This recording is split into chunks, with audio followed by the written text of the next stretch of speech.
నమస్కారం, G news కి స్వాగతం. నేను మీ శ్రీనివాస్. ఈ రోజు వార్తల్లో విశేషాలు ఇప్పుడు చూద్దాం. భారత ఎన్నికల కమిషన్ ఆధ్వర్యంలో ఆముదాలవలస నియోజకవర్గానికి చెందిన బూత్ లెవెల్ ఏజెంట్ల కోసం స్పెషల్ ఇంటెన్సివ్ రివిజన్ ప్రక్రియపై ప్రత్యేక అవగాహన సదస్సు నిర్వహించారు. ఈ కార్యక్రమానికి ఆముదాలవలస ఎమ్మెల్యే, రాష్ట్ర పియూసీ చైర్మన్ కూన రవికుమార్ హాజరై బూత్ లెవెల్ ఏజెంట్లకు పలు సూచనలు చేశారు. ఈ సందర్భంగా ఎమ్మెల్యే మాట్లాడుతూ ఎన్నికల ప్రక్రియలో బూత్ లెవెల్ ఏజెంట్ల పాత్ర అత్యంత కీలకమైనదని పేర్కొన్నారు. ఓటరు జాబితాల పరిశీలన, కొత్త ఓటర్ల నమోదు, పేర్ల మార్పులు, చేర్పులు, అభ్యంతరాల పరిష్కారం వంటి అంశాల్లో ఎన్నికల కమిషన్ నిబంధనలను పూర్తిగా అవగాహన చేసుకుని బాధ్యతాయుతంగా వ్యవహరించాలని సూచించారు. అర్హులైన ప్రతి పౌరుడు ఓటరు జాబితాలో పేరు నమోదు చేసుకునేలా బిఎల్ఏలు చొరవ చూపాలని అన్నారు. సదస్సులో ఎన్నికల అధికారులు ఎస్ఐఆర్ ప్రక్రియపై సమగ్ర వివరణ ఇచ్చారు. ఓటరు జాబితాలను మరింత పారదర్శకంగా, ఖచ్చితంగా రూపొందించేందుకు అనుసరించాల్సిన విధి విధానాలను వివరించారు. ఎన్నికల కమిషన్ మార్గదర్శకాలను ఖచ్చితంగా పాటిస్తూ ఓటరు జాబితాల సవరణ కార్యక్రమంలో భాగస్వాములు కావాలని బూత్ లెవెల్ ఏజెంట్లకు సూచించారు. ఈ అవగాహన సదస్సులో ఎన్నికల శాఖ అధికారులు, వివిధ రాజకీయ పార్టీల బూత్ లెవెల్ ఏజెంట్లు పాల్గొన్నారు. కార్యక్రమం విజయవంతంగా సాగగా ఎన్నికల ప్రక్రియపై బిఎల్ఏలకు మరింత స్పష్టత లభించిందని నిర్వాహకులు తెలిపారు. ఎర్రన్న విద్యా సంకల్పం కార్యక్రమం ద్వారా ఏపీ పోలీస్ కానిస్టేబుల్ పరీక్షకు సిద్ధమవుతున్న యువతకు 120 రోజుల ఉచిత శిక్షణ అందించనున్నట్లు కేంద్ర పౌర విమానయాన శాఖ మంత్రి కింజరాపు రామ్మోహన్ నాయుడు తెలిపారు. ఈ శిక్షణ కోసం ఈ నెల 14న ఉదయం 10 గంటలకు శ్రీకాకుళంలోని విద్యాధరి కళాశాల, పలాసలో మదర్ తెరీసా విద్యాలయం, టెక్కలిలో శ్రీ విశ్వజ్యోతి డిగ్రీ కళాశాల, సోంపేటలో కొంచాడ రాజేశ్వరరావు జూనియర్ డిగ్రీ కళాశాలల్లో స్క్రీనింగ్ పరీక్ష నిర్వహించనున్నారు. ఆసక్తి కల అభ్యర్థులు ఆన్లైన్లో నమోదు చేసుకుని పరీక్షకు హాజరు కావాలని నిర్వాహకులు కోరారు. స్క్రీనింగ్ పరీక్షలో ప్రతిభ కనపరిచిన అభ్యర్థులకు నిపుణులచే 120 రోజుల శిక్షణతో పాటు ఉచిత స్టడీ మెటీరియల్ అందజేయనున్నట్లు తెలిపారు. గతంలో డిఎస్సి, ఆర్ఆర్బి, గ్రూప్ 2, నవోదయ పరీక్షలకు నిర్వహించిన శిక్షణా కార్యక్రమాలు అభ్యర్థులకు మంచి ఫలితాలు అందించాయని పేర్కొన్నారు. ఖరీఫ్ సీజన్ లో రైతులకు ఎలాంటి ఇబ్బందులు లేకుండా రాయితీ విత్తనాలు, ఎరువులు అందించేందుకు ప్రభుత్వం ప్రత్యేక చర్యలు చేపట్టిందని రాష్ట్ర వ్యవసాయ శాఖ మంత్రి కింజరాపు అచ్చెన్నాయుడు తెలిపారు. జిల్లాలో 31,058 క్వింటాళ్ల నాణ్యమైన వరి విత్తనాలను సిద్ధం చేసినట్లు పేర్కొన్నారు. సాధారణ రైతులకు కిలోకు 10 రాయితీ, గిరిజన రైతులకు 90% రాయితీ అందిస్తున్నామని చెప్పారు. రైతు సేవా కేంద్రాల ద్వారా పారదర్శకంగా పంపిణీ జరుగుతుందని వెల్లడించారు. ఎల్నినో పరిస్థితులను దృష్టిలో ఉంచుకుని ఎరువుల సరఫరాపై ముందస్తు ప్రణాళిక రూపొందించామని, కృత్రిమ కొరతకు తావు లేకుండా చర్యలు తీసుకుంటున్నామని తెలిపారు. అలాగే భూసార పరిరక్షణ కోసం రసాయన ఎరువుల వినియోగాన్ని తగ్గించి జీలుగా, జనుము వంటి పచ్చి రొట్ట ఎరువుల సాగును ప్రోత్సహిస్తున్నట్లు చెప్పారు. రైతుల సాగు ఖర్చులు తగ్గించి అధిక దిగుబడులు సాధించేలా ప్రభుత్వం అండగా ఉంటుందని మంత్రి అచ్చెన్నాయుడు భరోసా ఇచ్చారు. స్వాతంత్ర సమరయోధుడు లాలా లజపతిరాయ్, భూదాన ఉద్యమ ప్రవర్తకుడు ఆచార్య వినోబా భావే ఆశయాలు యువతకు స్ఫూర్తిదాయకమని ఆముదాలవలస ఎమ్మెల్యే కూన రవికుమార్ అన్నారు. శ్రీకాకుళం శాంతినగర్లోని గాంధీ మందిరం స్మృతివనంలో ఏర్పాటు చేసిన లాలా లజపతిరాయ్, వినోబా భావే విగ్రహాలను టీడీపీ అధ్యక్షులు మొదలవలస రమేష్, టీడీపీ సీనియర్ నాయకులు కూన సత్యనారాయణలతో కలిసి ఆయన ఆవిష్కరించి నివాళులర్పించారు. ఈ సందర్భంగా ఎమ్మెల్యే మాట్లాడుతూ లాలా లజపతిరాయ్ దేశభక్తి, త్యాగనిరతి, వినోబా భావే సేవా తత్వం, సామాజిక సమానత్వ భావనలు సమాజానికి మార్గదర్శకాలని పేర్కొన్నారు. మహనీయుల జీవితాలను ఆదర్శంగా తీసుకుని యువత దేశభక్తి, సామాజిక బాధ్యతతో ముందుకు సాగాలని పిలుపునిచ్చారు. విగ్రహాల ఏర్పాటుకు సహకరించిన దాతలను ఎమ్మెల్యే సత్కరించారు. కార్యక్రమంలో గాంధీ మందిరం సభ్యులు, గాంధేయవాదులు, సామాజిక కార్యకర్తలు, యువత పెద్ద సంఖ్యలో పాల్గొన్నారు. అలాగే మీరు చెప్పినట్టుగా ఆయన అక్కడ నర్సాపురంలో కూడా ఒక చిన్న ఇల్లు పెంకుటిల్లు కట్టి అక్కడ ఈ ఒక బ్రాహ్మణుల కుటుంబం ఎప్పుడు వ్యవసాయం ఉండేవారు, ఇప్పుడు కూడా వారు కొనసాగుతూ ఉన్నారు. వారి కుటుంబ సభ్యులు అక్కడ ఈ పత్తిని ఒడికి ఏదైతే ఖాదీ ఆ దారాన్ని తయారు చేసేటటువంటి కార్యక్రమాన్ని నిర్విఘ్నంగా కొనసాగించారు. వారు ఒక సంఘ సంస్కృత అనే కన్నా ఒక సామాజిక సంస్కృత. ఎందుకంటే సమాజంలో ఉన్నటువంటి వాళ్ళందరం కూడా ఇప్పుడు కాలంతో పాటు అనేక మార్పులు వచ్చాయి. కానీ అక్కడ మనం ఈరోజు విగ్రహావిష్కరణ జరిపినటువంటి లజపత్ రాయ్ గారు ఆయన ఒక పోరాటానికి స్ఫూర్తి అయితే ఈయన సామాజిక పోరాటానికి స్ఫూర్తి. పర్యావరణ పరిరక్షణకు ప్రతి ఒక్కరూ మొక్కలు నాటి వాటిని పరిరక్షించాలని ఆముదాలవలస ఎమ్మెల్యే కోన రవికుమార్ పిలుపునిచ్చారు. శ్రీకాకుళంలోని గాంధీ మందిరం ప్రాంగణంలో హర్షవల్లి లయన్స్ క్లబ్ ఆధ్వర్యంలో నిర్వహించిన మొక్కలు నాటే కార్యక్రమంలో ఆయన పాల్గొన్నారు. ఈ సందర్భంగా ఎమ్మెల్యే మాట్లాడుతూ మానవాళి మనుగడకు మొక్కలే జీవనాధారమని, ప్రతి కుటుంబం ప్రత్యేక సందర్భాల్లో మొక్కలు నాటి వాటి సంరక్షణకు బాధ్యత తీసుకోవాలని సూచించారు. హర్షవల్లి లయన్స్ క్లబ్ ప్రతినిధులు మాట్లాడుతూ మొక్కలు నాటడమే కాకుండా వాటిని పెద్ద చెట్లుగా పెంచే బాధ్యతను కూడా తీసుకుంటామని తెలిపారు. కార్యక్రమంలో లయన్స్ క్లబ్ సభ్యులు, సామాజిక కార్యకర్తలు, స్వచ్ఛంద సంస్థల ప్రతినిధులు పాల్గొని పర్యావరణ పరిరక్షణకు కృషి చేస్తామని ప్రతిజ్ఞ చేశారు. దేశ రక్షణ కోసం సేవలందించిన సైనికులకు జన్మనిచ్చిన తల్లిదండ్రులకు పాదాభివందనం చేయాలని మున్సిపల్ కమిషనర్ హనుమంతు కూర్మారావు అన్నారు. District ex service men federation ఆధ్వర్యంలో కొత్త రోడ్డులో నిర్వహించిన 46 రోజుల చలివేంద్రం మజ్జిగ పంపిణీ కార్యక్రమం ముగింపు వేడుకలో ఆయన పాల్గొని బాటసారులకు మజ్జిగ పంపిణీ చేశారు. ఈ సందర్భంగా మాట్లాడుతూ మాజీ సైనికులు పదవీ విరమణ అనంతరం కూడా ప్రజాసేవలో ముందుండటం అభినందనీయమన్నారు. నగరంలో జరిగే వివిధ సేవా కార్యక్రమాల్లో వారి భాగస్వామ్యం ఆదర్శప్రాయమని కొనియాడారు. మాజీ సైనికుల సంఘం అధ్యక్షులు పూర్ణచంద్రరావు కటకం మాట్లాడుతూ భవిష్యత్తులోనూ సేవా కార్యక్రమాలు కొనసాగిస్తామని తెలిపారు. కార్యక్రమంలో మాజీ సైనికుల సంఘం సభ్యులు, మహిళా సభ్యులు పాల్గొన్నారు. వైఎస్ఆర్ కాంగ్రెస్ పార్టీ ఆధ్వర్యంలో చంద్రబాబు వెన్నుపోటుకు 2 ఏళ్లు కార్యక్రమంలో భాగంగా శ్రీకాకుళం పట్టణంలో భారీ నిరసన ర్యాలీ నిర్వహించారు. యువనేత ధర్మాన రామ్ మనోహర్ నాయుడు నేతృత్వంలో జరిగిన ఈ ర్యాలీలో పార్టీ నాయకులు, కార్యకర్తలు, అభిమానులు పెద్ద సంఖ్యలో పాల్గొన్నారు. శ్రీకాకుళం నగర సూర్యమహల్ జంక్షన్ నుంచి 7 రోడ్ జంక్షన్ వరకు సాగిన ర్యాలీలో చంద్రబాబు ప్రభుత్వానికి వ్యతిరేకంగా నినాదాలు చేశారు. ఈ సందర్భంగా ఆయన మాట్లాడుతూ ఎన్నికల ముందు ఇచ్చిన హామీలను అమలు చేయడంలో కూటమి ప్రభుత్వం విఫలమైందని ఆరోపించారు. సూపర్ 6 హామీలు అమలులో ప్రభుత్వం చేతులెత్తేసిందని, రాష్ట్ర అభివృద్ధి కుంటపడిందని విమర్శించారు. ప్రజలకు ఇచ్చిన హామీలను నిలబెట్టుకోకుండా కూటమి ప్రభుత్వం మోసం చేసిందని ఆరోపించారు. ప్రజలు వాస్తవాలను గుర్తిస్తున్నందువల్ల వైసీపీ చేపడుతున్న నిరసన కార్యక్రమాలకు విశేష స్పందన లభిస్తుందన్నారు. ర్యాలీ విజయవంతానికి సహకరించిన నాయకులు, కార్యకర్తలు, అభిమానులకు ఆయన కృతజ్ఞతలు తెలిపారు. ఈ కార్యక్రమంలో పార్టీ పరిశీలకులు, జడ్పీటీసీలు, ఎంపీపీలు, మండల పార్టీ అధ్యక్షులు, అనుబంధ విభాగాల ప్రతినిధులు, మహిళలు, యువత, పార్టీ శ్రేణులు పెద్ద సంఖ్యలో పాల్గొన్నారు. భయభ్రాంతులు చేస్తున్నారు.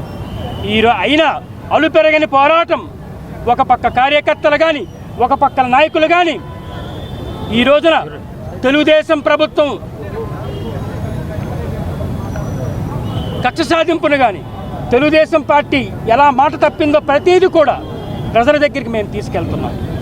ఈ రోజున మీరందరూ మీడియా సోదరులు, మీకు అన్ని విషయాలు తెలుసు, మీరు వాస్తవాలు గ్రహిస్తున్నారు. ఈ రోజున యూత్కి నిరుద్యోగ వృత్తి ఇస్తామన్నారు. ఏది ఎక్కడైనా ఇచ్చారా? రైతులకి యూరియా ఎక్కడైనా అందుతుందా? లేదు. నిరుద్యోగ వృత్తి అన్నారు, ఎవరికైనా అందిందా? లేదు. అన్ని విధాలుగా 50 ఏళ్ళ దాటిన మగవాళ్ళకి పెన్షన్ ఇస్తామన్నారు, ఎవరికైనా అందిందా? సంవత్సరానికి 3 సిలిండర్లు ఇస్తామన్నారు, అందిందా? లేదు. అందుకే ఈ నిరసన కార్యక్రమం, అందుకే ఈ వెన్నుపోటుకి 2 ఏళ్ల కార్యక్రమం శ్రీకారం చుట్టడం జరిగింది. పైడి భీమవరం వరిసాం గ్రామంలోని శ్యామ్ పిస్టన్ ప్లాంట్ 2 కార్మికుల సమస్యలను యాజమాన్యం వెంటనే పరిష్కరించాలని అఖిలపక్ష పార్టీలు, ప్రజా సంఘాలు డిమాండ్ చేశాయి. పరిశ్రమ వద్ద నిర్వహించిన రౌండ్ టేబుల్ సమావేశంలో నాయకులు మాట్లాడుతూ 30 ఏళ్ల సర్వీస్ పూర్తయిందనే పేరుతో 150 మంది కార్మికులను అర్ధాంతరంగా తొలగించడం అన్యాయమని అన్నారు. గత 8 ఏళ్లుగా వేతన ఒప్పందం చేయకపోవడం, 3 నెలలకు ఒకసారి మాత్రమే జీతాలు చెల్లించడం, ఏప్రిల్, మే నెలల పెండింగ్ వేతనాలు ఇవ్వకపోవడం వల్ల కార్మిక కుటుంబాలు తీవ్ర ఇబ్బందులు ఎదుర్కొంటున్నాయని ఆవేదన వ్యక్తం చేశారు. అక్రమంగా తొలగించిన 7 యూనియన్ నాయకులను తిరిగి విధుల్లోకి తీసుకోవాలని, బలవంతపు రిటైర్మెంట్లు నిలిపివేయాలని, పెండింగ్ వేతన ఒప్పందం, మెడికల్ ఇన్సూరెన్స్, గ్రాట్యుటీ బకాయిలు వెంటనే చెల్లించాలని డిమాండ్ చేశారు. అలాగే నిలిపివేసిన బస్సు సౌకర్యాన్ని పునరుద్ధరించాలని కోరారు. కార్మికుల సమస్యలపై యాజమాన్యం వెంటనే చర్చలు జరిపి పరిష్కారం చూపాలని అఖిలపక్ష నాయకులు, కార్మిక సంఘాల ప్రతినిధులు హెచ్చరించారు. కార్యక్రమంలో వివిధ రాజకీయ పార్టీల నాయకులు, కార్మిక సంఘాల ప్రతినిధులు పాల్గొన్నారు. టెక్కలి నియోజకవర్గానికి చెందిన మహాన్యూస్ రిపోర్టర్ కుప్పిలి ఉదయ్ అనారోగ్యంతో అకాల మరణం చెందటం పట్ల కేంద్ర పౌర విమానయాన శాఖ మంత్రి కింజరాపు రామ్మోహన్ నాయుడు తీవ్ర దిగ్భ్రాంతి వ్యక్తం చేశారు.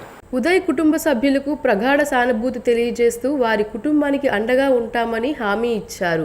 ఉదయ్ మృతితో ఆయన కుటుంబం తీవ్ర విషాదంలో మునిగిపోయింది. భర్త మరణాన్ని తట్టుకోలేక ఉదయ్ భార్య సంప్రదాయం ప్రకారం తల కొరిగించుకోవడం అక్కడ వారిని కలిచివేసింది. ఈ హృదయ విదారక ఘటన పలువురిని భావోద్వేగానికి గురి చేసింది. ఈ సందర్భంగా మంత్రి మాట్లాడుతూ సమాజానికి సమాచారం అందించే జర్నలిస్టులు తమ ఆరోగ్యంపై కూడా ప్రత్యేక శ్రద్ధ తీసుకోవాల్సిన అవసరం ఉందన్నారు. కుప్పిలి ఉదయ్ మరణం వీడియో రంగానికి తీరని లోటని పేర్కొన్నారు. ఉదయ్ కుటుంబానికి అండగా మహాన్యూస్ యాజమాన్యం 50,000 రూపాయల ఆర్థిక సహాయం అందించడం అభినందనీయమని తెలిపారు. అదే విధంగా భవానీ చారిటబుల్ ట్రస్ట్ తరపున మరో 50,000 రూపాయలు ఆర్థిక సాయాన్ని అందిస్తున్నట్లు ప్రకటించారు. ఉదయ్ కుటుంబ సభ్యులు ధైర్యంగా ఉండాలని, అవసరమైన సహాయక సహకారాలు అందించేందుకు తాము అండగా ఉంటామని రామ్మోహన్ నాయుడు తెలిపారు. జర్నలిస్ట్ గా ఉదయ్ అందించిన సేవలను ఈ సందర్భంగా ఆయన స్మరించుకున్నారు.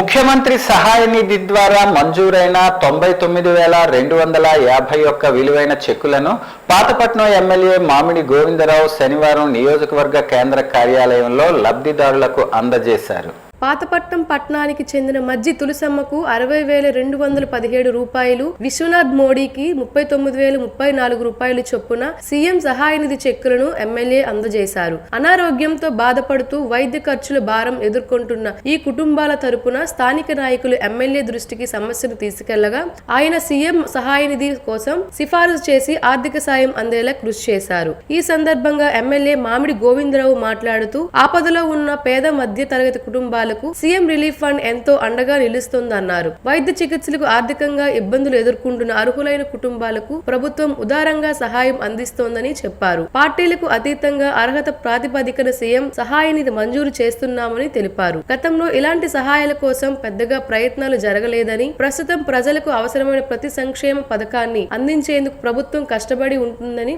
ఎమ్మెల్యే పేర్కొన్నారు. ఆర్థిక సాయం అందుకున్న లబ్ధిదారులు, వారి కుటుంబ సభ్యులు ముఖ్యమంత్రి ఎమ్మెల్యే మామిడి గోవిందరావు కృతజ్ఞతలు తెలిపారు. కార్యక్రమంలో స్థానిక ప్రజాప్రతినిధులు, పార్టీ నాయకులు, కార్యకర్తలు పాల్గొన్నారు. రోజు రోజుకి పెరుగుతున్న జనాభా అవసరాలు గుర్తించి అన్ని రకాల మౌలిక వసతులు కల్పించేందుకు చర్యలు తీసుకుంటున్నామని శ్రీకాకుళం నగరపాలక సంస్థ కమిషనర్ హనుమంతు కూర్మారావు చెప్పారు. ఈ సందర్భంగా ఆయన మీడియాతో మాట్లాడుతూ దేశానికి సైనికులు అందించే త్యాగాలు వెలకెట్టలేవని కొనియాడారు. శ్రీకాకుళం మున్సిపల్ కార్పొరేషన్ పరిధిలో ఉన్న 50 డివిజన్ల పరిధిలో డ్రైనేజీ వ్యవస్థ పూర్తిగా దెబ్బతిందని, దీని దృష్టిలో పెట్టుకుని కేంద్ర ప్రభుత్వ సహకారంతో 50 కోట్ల రూపాయలు నిధులతో మురుగునీరు కాలువ వ్యవస్థ మెరుగుపరచడానికి ప్రయత్నాలు చేస్తున్నామని చెప్పారు. శ్రీకాకుళం మున్సిపాలిటీ 12,500 ఎకరాల్లో విస్తరించి ఉందని, ఇక్కడ 36,000 కుటుంబాలు నివసిస్తున్నాయని అన్నారు. స్వచ్ఛమైన త్రాగునీరు 24 గంటలు ఇచ్చిన ఏకైక మున్సిపాలిటీ శ్రీకాకుళం మాత్రమేమని చెప్పారు. స్వచ్ఛ శ్రీకాకుళం సాధనకు ప్రజలంతా కలిసికట్టుగా ముందుకు రావాలని ఆయన పిలుపునిచ్చారు. సుమారు 32 కోట్ల రూపాయలు మనకి నెట్ ఆపరేటింగ్ కాస్ట్ ఉంటుంది. అందులో మనకి మిగిలేది ఓన్లీ 14 కోట్లు. 14 కోట్ల రూపాయలు సంవత్సరంలో మిగిలినప్పుడు దానికి ఎంత అమౌంట్ మనం బారోయింగ్కి వెళ్ళాలి అనేది ఈ రెండు రోజుల కాన్ఫరెన్స్లో మొత్తం వివరించిన తర్వాత ఒక డెసిషన్కి వచ్చి 50 కోట్ల రూపాయల ప్రాజెక్టు ఈ నెల రోజుల్లో, నిన్నటి నుంచి ఈ నెల రోజుల్లో మొత్తం అన్ని వార్డుల్లో ప్రజల నుంచి డేటా సేకరించి దానికి ఫైనాన్షియల్గా, టెక్నికల్గా, సోషల్లీ, ఎన్విరాన్మెంటల్గా మొత్తం లీగల్ ఇష్యూస్ అన్నీ మొత్తం సమగ్రంగా పరిశీలన చేసి ఈ ప్రాజెక్ట్ రిపోర్టు మన ఎమ్మెల్యే గారు, అదేవిధంగా జిల్లా కలెక్టర్ గారు, సెంట్రల్ సివిల్ ఏవియేషన్ మినిస్టర్ గారు, మన రాష్ట్ర మంత్రి గారు అచ్చెన్నాయుడు గారు ఆధ్వర్యంలో అంతా వివరించి దాన్ని మనం ఒక కౌన్సిల్ రూపంలో నిర్ణయం తీసుకొని గవర్నమెంట్ ఆఫ్ ఆంధ్రప్రదేశ్కి ప్రపోజల్ పంపించి అక్కడి నుంచి కేంద్ర ప్రభుత్వంకి పంపించిన తర్వాత ఆ ప్రాజెక్టు ఏదైతే ఈ 2 నెలల తర్వాత వర్షాకాలంలో మనం చేయలేం కాబట్టి అయిన తర్వాత దాన్ని ప్రాజెక్టు అనేది ప్రాపర్గా అప్రూవల్ తీసుకొని